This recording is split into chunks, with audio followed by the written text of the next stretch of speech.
सबको जैसू चलिए आज का पाठ स्टार्ट करते हैं। आज है 28 अप्रैल सोमवार। आज का पाठ लिया गया है यूहन्ना रचित सुसमाचार अध्याय 3 पद संख्या 1 से लेके 8 तक। इसमें लिखा है, निकोदेमुस नामक फरीसी यहूदियों की सभा का सदस्य था। वह रात को ईसा के पास आया और बोला, रबी, हम जानते हैं कि आप ईश्वर की ओर से आए हुए गुरु हैं। आप जो चमत्कार दिखाते हैं उन्हें तब तक कोई नहीं दिखा सकता है जब तक कि ईश्वर उनके साथ ना हो। ईसा ने उत्तर दिया, मैं आपसे यह कहता हूँ, जब तक कोई दोबारा जन्म ना ले तब तक वह स्वर्ग के राज्य नहीं देख सकता। निकोदेमुस ने उनसे पूछा, मनुष्य कैसे बुढ़ा हो जाने पर दोबारा जन्म ले सकता है? क्या वह अपनी माता के गर्भ से दोबारा प्रवेश कर जन्म ले सकता है?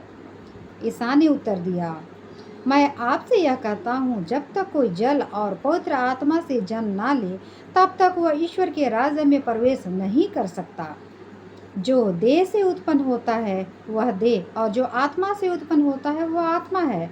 आश्चर्य ना कीजिए कि मैंने यह कहा, आपको दोबारा जन्म लेना है।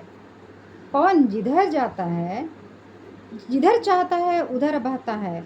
आप उसकी आवाज़ सुनते हैं, किंतु यह नहीं जानते कि वह किधर से आता है और किधर को जाता है। जो आत्मा से जन्म लेता है वह ऐसा ही है। चलिए आज के पाठ का चिंतन करते हैं। आज के पाठ में निकोदेमुस पूछता है कि हम कैसे आपके जैसा हम कार्य कर सकते हैं, है ना, इस तरह से वो पूछता है। तो ईसा मसीह का जवाब ये है कि इसके लिए आपको दोबारा जन्म लेना होगा। दोबारा जन्म लेना होने का मतलब मेरे हिसाब से ये है कि अभी हम जन्म लिए हैं, जिस रूप में हम जन्म लिए हैं उस रूप में हमने बहुत सारे पाप किए हैं, है ना, और उन पापों के लिए हम पछताते भी नहीं हैं। रोज़ दिन आए दिन हम गलत काम करते रहते हैं, पाप करते रहते हैं, छोटे बड़े हर तरह के हम पाप करते रहते हैं, है ना। लेकिन अगर हम ईश्वर के दोबारा जन्म लेना चाहेंगे तो हम पवित्र आत्मा के सानिध्य में रहेंगे और हम बाइबल या फिर जो भी हम धर्म ग्रंथ पढ़ते हैं उस धर्म ग्रंथ को हम स्टडी करें, उसके हिसाब से चलें और मानवता के लिए हमेशा काम करें। तो मुझे लगता है कि यही है दोबारा जन्म लेना, है ना। और पवित्र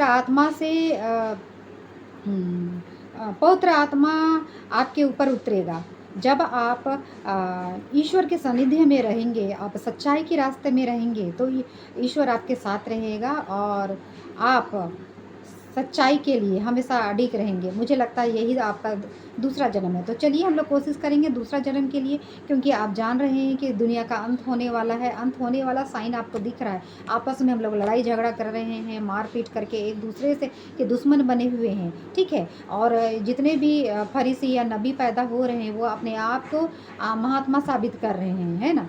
तो हम कोशिश करें कि हम इस परिस्थिति में हम अडिग रहें, हम अपने प्रेयर में, है ना, अपने प्रेयर में हम कंटिन्यूअस बने रहें। चलिए आज का पाठ कैसा लगा? अगर आपको पसंद आता है तो like share and subscribe this video.